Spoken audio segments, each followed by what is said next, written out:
In the Reiner report tonight, a new audit shows millions of Californians are drinking contaminated water. And some say the state is not doing enough to tackle the issue. ABC 10's Morgan Reiner covers all things politics. She's live in the newsroom tonight. And Morgan, what's the deal?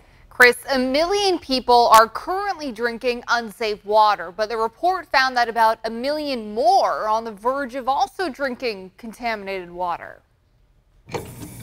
It's more than just dirt in the water. Some pretty dangerous substances, including high levels of nitrates and arsenic and E. coli. Acting State Auditor Michael Tilden said it's more than serious. Some of these contaminants can cause things like liver damage, kidney damage, and can even lead to cancer. His office found that the State Water Resource Control Board has the funds necessary to do what needs to be done, but its difficult application process, lack of communication, and outreach programs are causing significant delays. Back in 2017, when the board first started tracking failing water systems, it took the board 17 months to process an application. Now, it's taking the state nearly 3 years to get this available funding out to these water systems that desperately needed to clean up their water for their customers. The majority of Californians being impacted by this are disadvantaged communities. On this map, the darker the color, the worse the water is.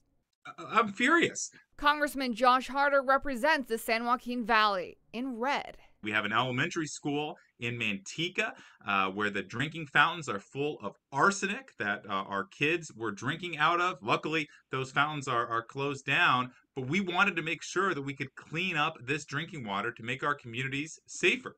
And instead, now we're finding out that bureaucrats are just too incompetent or just plain lazy to get the job done. The pressure is on. Chop of the heads and making sure that they are held to the fire to make sure that this gets done right.